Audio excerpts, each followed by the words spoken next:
we've been your job search besties and helped you in some way, there's a cool way you can support the show. Shout us a virtual coffee. We get a huge kick out of reading all of your success stories. Head to buymeacoffee.com/interviewboss and shout us a cuppa. If you keep us caffeinated, we can keep the content coming. And so then you plant the seeds, you start sniffling on Monday. By Tuesday, you're fake coughing in the office. Wednesday rolls around, hey, it's escalated. I'm going to need the day in bed. Hey everyone, and welcome back to Interview Boss. My name is Emma. I'm a radio journalist who's teamed up with my sister to give you advice, inspiration and support when you're looking for a new job. Sarah is a HR and recruitment professional, and together we're excited to give you all the tips, tricks and behind the scenes knowledge to help you in your career. Hey Em, and welcome back our wonderful listeners. It's time for our favourite part of the podcast, the way we like to start every single episode, the Shoot Your Shot Shoutout. This is where we celebrate you guys, our amazing listeners, who've gone out there, shot your shot. You've got big wins, little wins, learnings, something to share with us. Em, this week we're shouting out Jorien, who bought us 3 coffees, and this is actually a follow-up shout out. Yes, so part 2, which I love, we've got an update.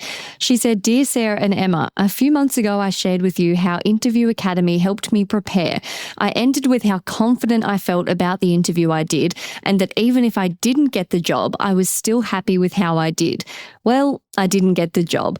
And the next first and second round interview also resulted in not getting the job. But I got better at doing interviews, which was great. I learned a lot. And I kept getting interviews, which was great as well. But also nerve-wracking. The next first and second round interviews were great, and after the second interview, they called me within a few hours that they chose me. Amazing. Except that I had another interview planned the next day for a job I'd been talking about for years. I decided to do that interview and choose afterwards. Great choice. It seemed like an impossible choice. I couldn't sleep and I was so worried. But when I went in for the dream job interview, it turned out it wasn't a match at all for me at this moment. So I let them know the same day that I would not proceed, and I accepted the job that is a much better match. So what did I learn? First, I'm a bit spoiled as I got so many interviews. In 5 of 9 cases, I got an interview after sending in an application, and I still felt insecure often. It is a hard thing. Secondly, most interviewers try their best to make you feel comfortable, also in panel interviews. Some don't, and that's really valuable information for you to decide if you want to work there. Third, prepping really helps, but even with the best prep in the world, you'll always get questions you didn't expect. If you're like me and can be too excited, limit your prep time. Thank you so much, Sarah and Emma. Your podcast and Interview Academy really helped me. Tomorrow is my first day. I'm so excited. I also know that in a few years, I might have to do interviews again. Any advice on how to make sure I keep track during my job of best bits and future examples? Thanks. Oh, that is a great suggestion for a future episode. We will note that down, Jorien.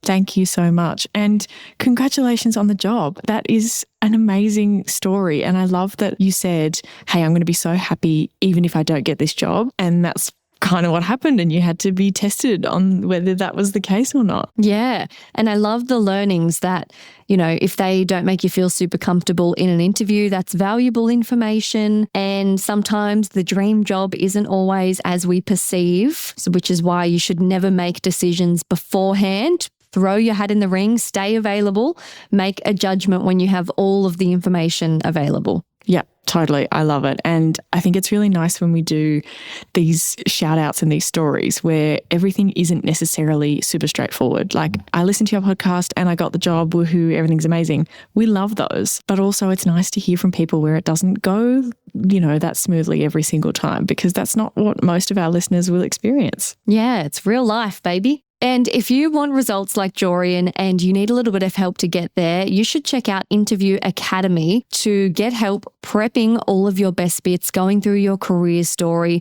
really having broken down guidance to to tackle your interview prep. Sarah also has one-on-one interview coaching sessions available that caters a little more to the Northern Hemisphere now with her new location in Canada. So check it all out at interviewboss.com.au/coaching. Yes, I meet with people who are all around the world. There's plenty of different times available. And I think another bonus of Interview Academy, if you're like Jorien and you sometimes do too much prep, I think that can be helpful for that too. You follow the Interview Academy prep steps and then you're done.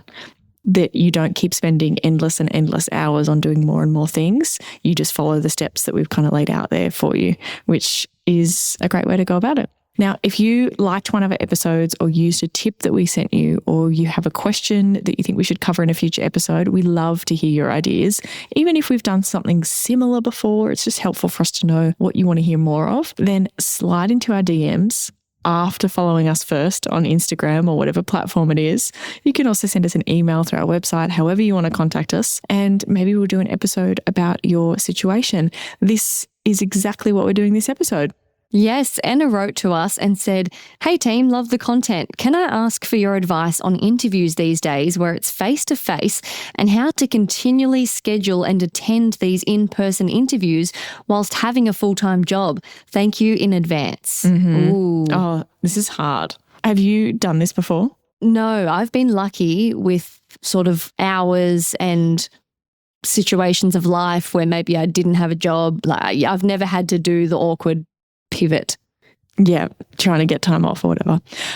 I definitely have been in this situation before. It can be really challenging. And depending on the environment that you're in, it's almost like the environment that you would want to leave, where you've got an awful boss who doesn't give you any flex and questions all your time off or whatever. Like, imagine trying to get time to go for an interview in that environment, which is exactly why you want to leave. Like, there can be a lot of challenges thrown up. Intrusive thought popped into my head. We'll go through the actual advice. If you had the most inflexible boss ever, try and get a 9 a.m. interview and then you had to rush to the doctors in the morning or traffic or like an early morning interview that it can just seem like your regular amount late. Something popped up, flat tire, sorry. Hey, it's out of pocket, but we've got all sorts of suggestions in this episode. So our overall kind of thoughts are, it's tough, but you've got to do what you've got to do. And I've seen people who really want to get out of their current job and they're applying for stuff and they really want to leave, but they don't make any effort at all to schedule interviews. And they're like, "Oh, sorry, I've got to work." And it's like, well, that's fine, but then you're not going to be able to leave, are you? Right? Like, if you actually want to leave and you want a new job, you've got to make it happen. So we're going to throw out all sorts of ideas. Some of them you might think, "Oh no, that's definitely not for me." Others might be really sensible or like, "Yeah, I've obviously already thought of that." And others might be super out of pocket, but we're throwing them out. And your job, if you're listening to this, is to think about what might work for you.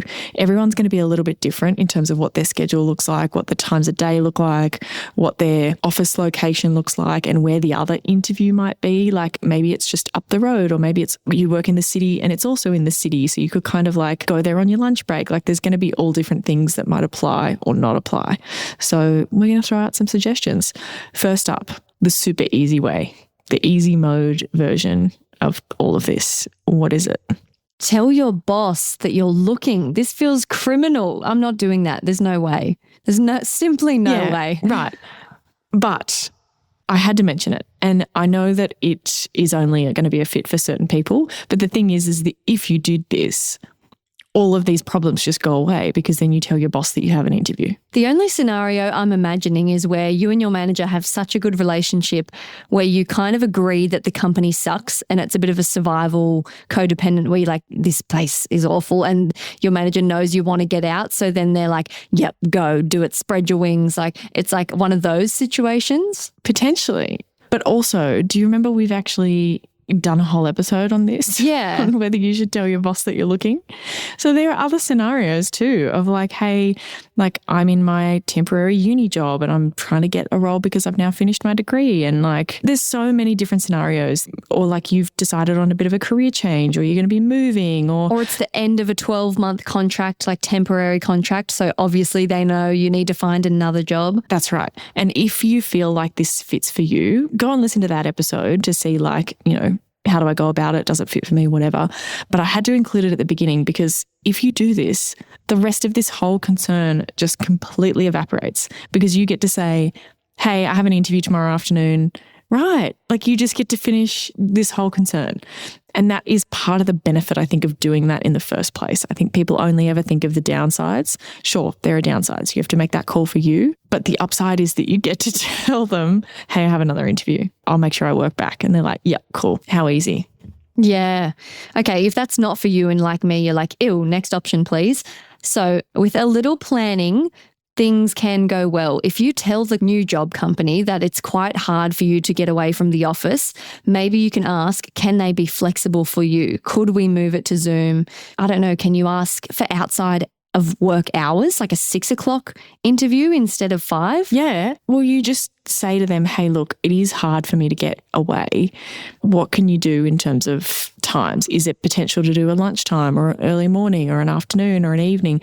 Again, like I said, you can't just go, oh, sorry, I have to be at work. Like you have to give something too. But I promise you, most people who are interviewing feel like they can't ask for anything. And have to take the first option, even though it doesn't work. Like they've only just offered you 2 o'clock on Tuesday because it works for them and their calendar and their interviewers and whatever.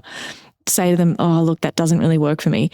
Is there any chance you could do X, Y, Z? Because it's normally easier for me to get away in the afternoon, or it's normally easier for me to come in a little late if I have to do something before work or whatever.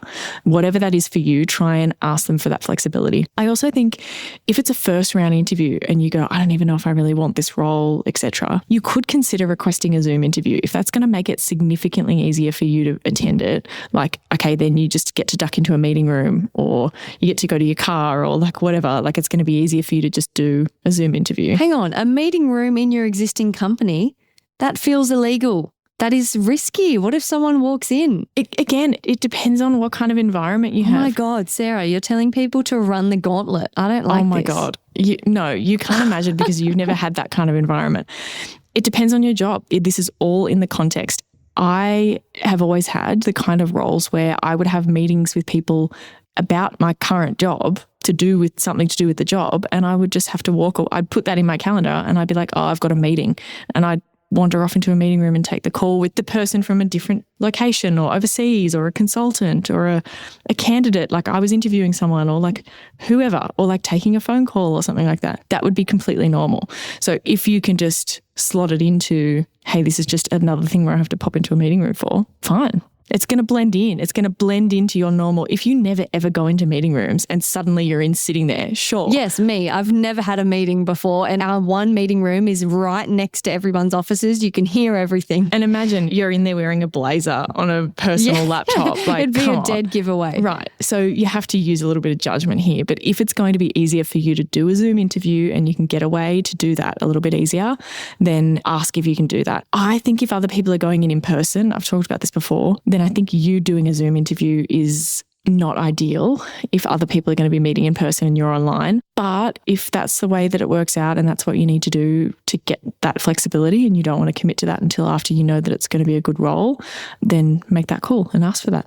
And it won't be your undoing. If you absolutely smash the Zoom interview, they're not going to not ask you for another interview just because you were online. Yeah, that's right. And particularly if you were able to say, look, my schedule's really busy. Normally I can get away, but we happen to have all these meetings and I have to be in the office every day this week. But I could do a Zoom, do you think? And so that's actually you being flexible rather than saying, no, I can't do it this week. Does that kind of make sense? It's all about how you frame it. Now let's talk about taking leave because this is another hack that might be easier than what we've already mentioned. You can book a half day or full day off. You don't need to say what the leave is for.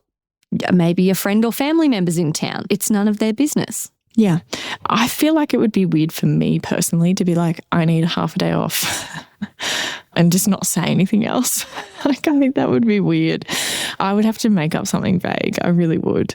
I can't imagine myself just like submitting the thing and not saying anything. I've got to pick someone up from the airport or something. I think I would go with like a friend or family members in town. You could say, oh, I need to do errands, but it's like, well, have you ever done that before? Like that might be a bit odd. Yeah. Also, we don't use the word errands in Australia, so that might be really weird to say I have errands. Yeah. what do we say, jobs or a bit of life admin. Yeah. Yeah. Now, this can be hard to do, though, if it's fairly short notice. If it's Monday and you've found out that Wednesday they've invited you in at 2 p.m, most workplaces have a policy about the time frame of leave. So it is very real that they could reject it. So be mindful of that.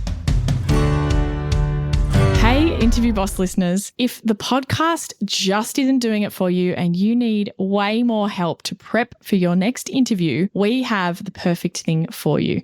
Interview Academy. Em, tell us all about it. This is huge. This is the love child of Sarah after doing hundreds of one-on-one coaching sessions, finding out what people struggle with the most, common mistakes. Sarah has created the ultimate course that you can do in your own time, self-paced, heaps of modules, videos, interactive quizzes, a workbook that will become your Bible by the end that you can take with you into your interview, because if you're a long-time listener, you know that we endorse taking notes into your interview. It's a game changer. Check out more about it at interviewboss.com.au/interview academy.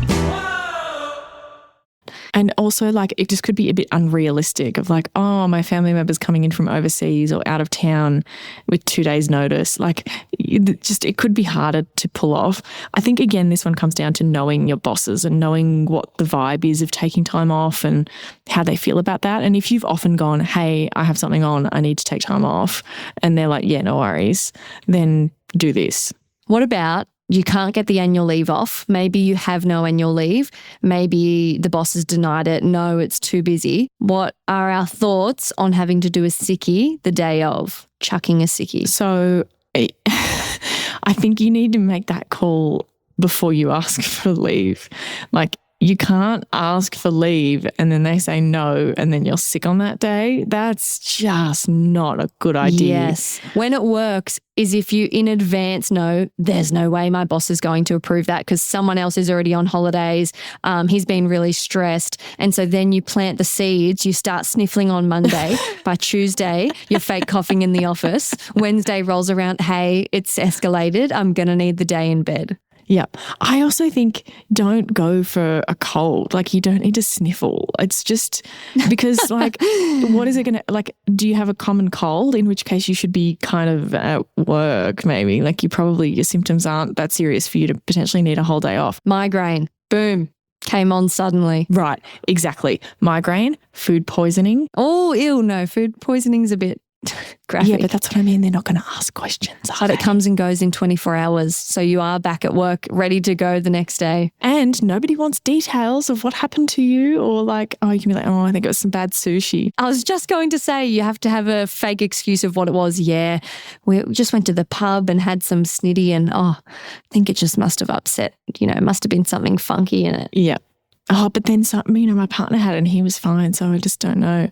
Yeah, look, I also think this is bad. I have done taking a sick day when I had an interview.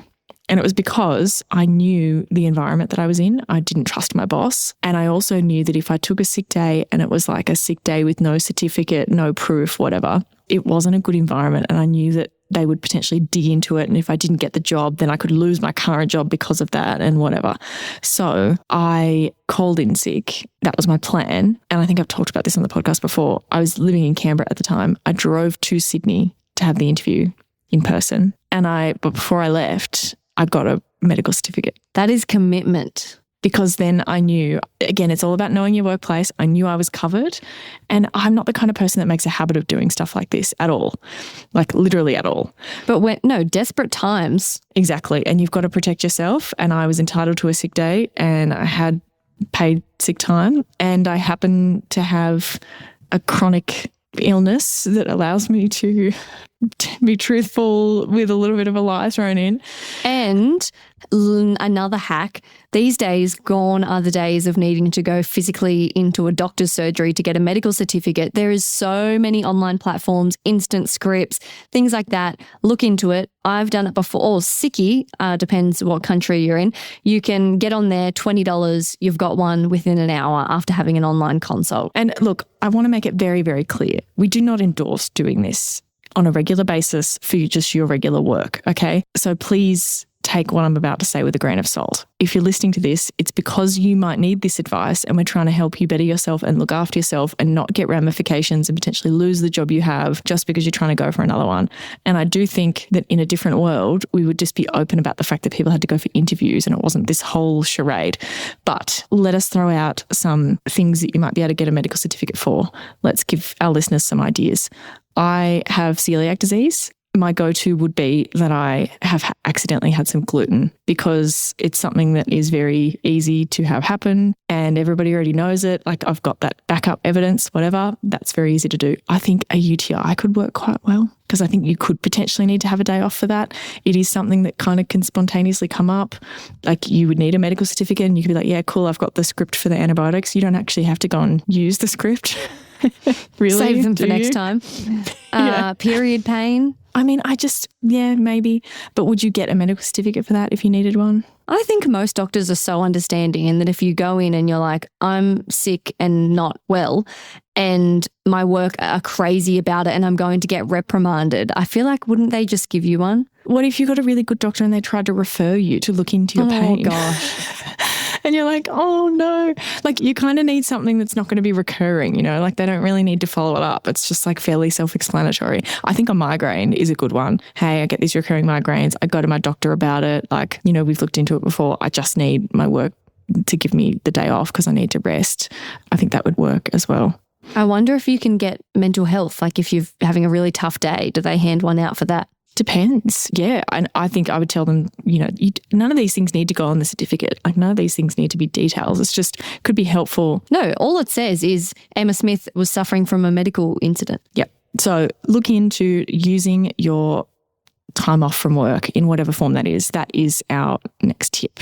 Now, the one after that is kind of like that, but not. You're not having to actually use any of your leave. Because I feel like, I don't want to use a leave day for an interview. What if I don't get the job? I'm going to regret that. Yeah.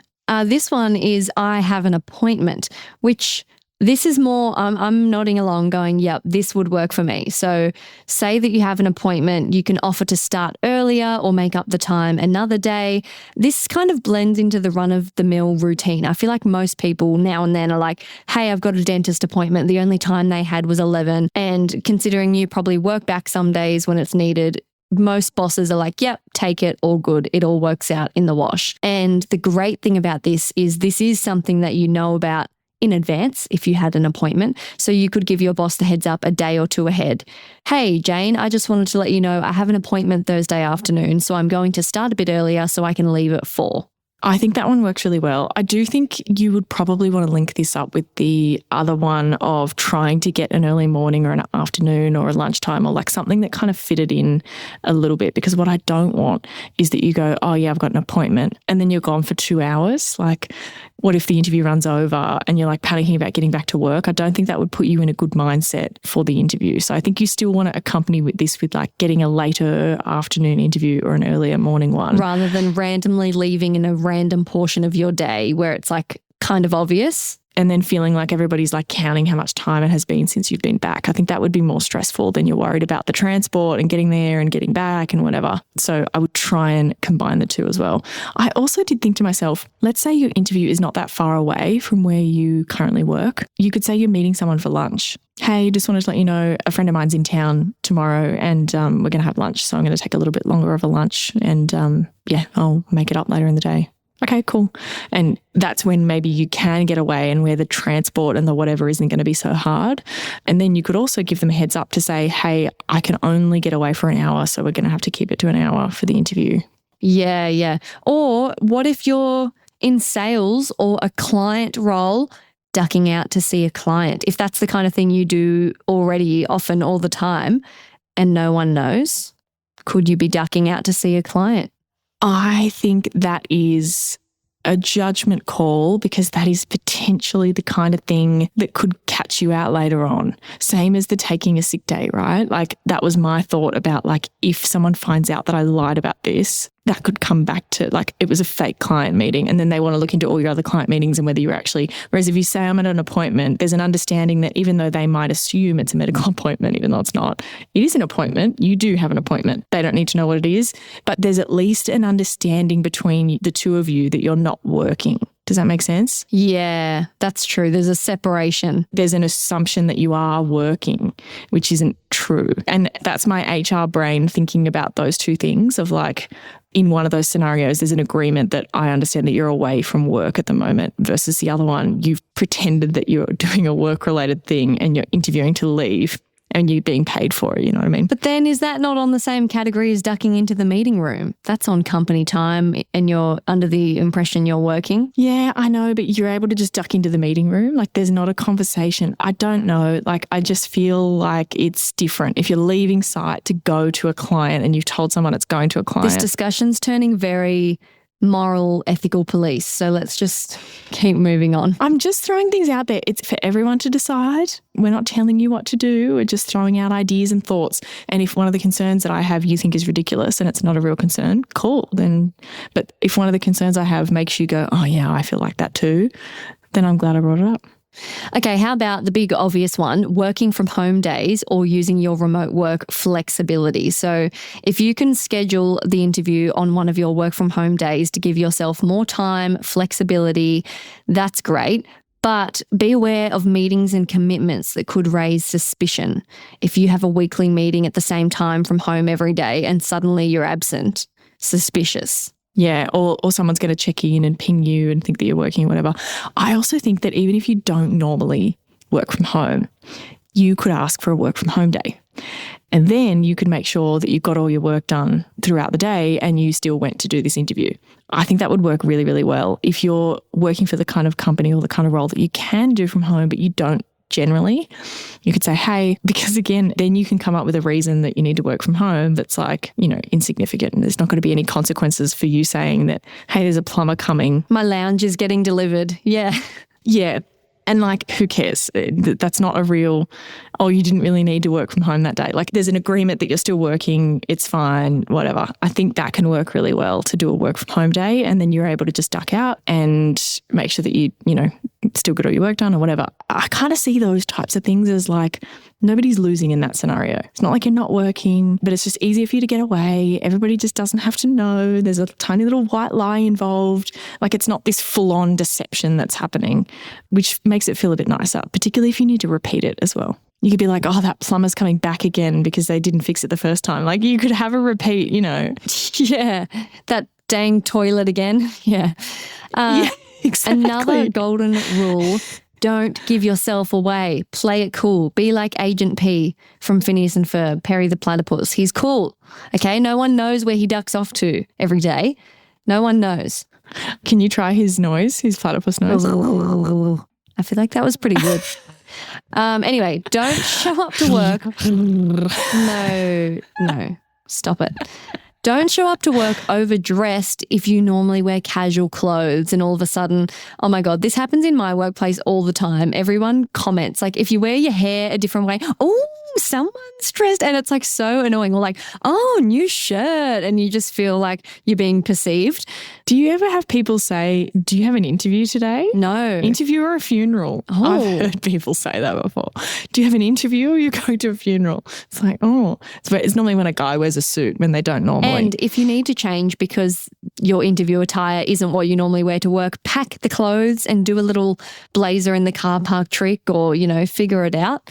And be careful not to seem too checked out or distracted or on edge. Like, play it cool. We're at work. We're doing our job as normal. No one's going to know. We're being discreet. Now, if you have more than one, because I think this is where it becomes a problem. I think most people are like, hey, I get out for one interview. Like, that's fine. It's when there's like 3 rounds of interviews and you're in 2 processes at once. And it's like, then they're starting to stack up and it's becoming a bit hard. This is stressful because it is so easy to just do a one-off thing, but repeatedly and multiple roles and multiple stages, you could be doing like multiple interviews a week, possibly. Oh, it's a full-time job. Yeah, exactly. And the process could move faster if you were actually available to go and do some stuff. It is really tough. It's so tough. I think mix up your reasons.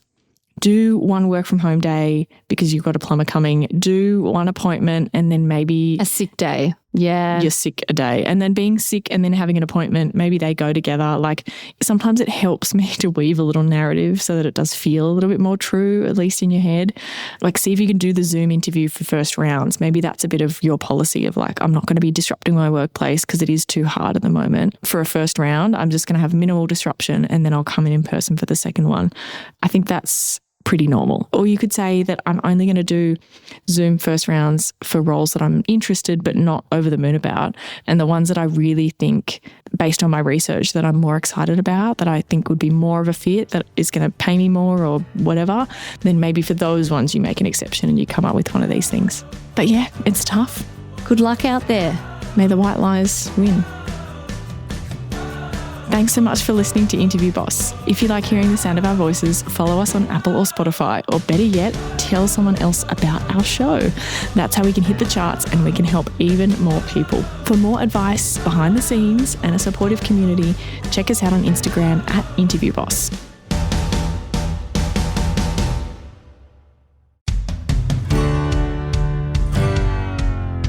Can you believe we started Interview Boss in 2021? Not really. It's insane. That's a lot of episodes and a lot of hours of talking. Oh my gosh, it is. And if you're scrolling through all of our episodes, you might scroll straight past something that you really, really needed. Yes, we're always getting messages from people asking us to do an episode on something, and I'm like, we already have. So we've put together playlists to help you find the episodes that are exactly what you need, suited to your situation. They're all categorized. If you're applying for jobs, we have episodes about resumes, cover letters, job ads. If you've been offered your dream job, we have episodes on resigning, exit interviews, and how to impress at your new company. And we even have a very special playlist that's very popular for if you have an interview coming up immediately and you need just our most recommended hard-hitting episodes between now and then. For all our last-minute listeners. It's all there for you. You can browse by category and check out all the playlists at interviewboss.com.au/podcast.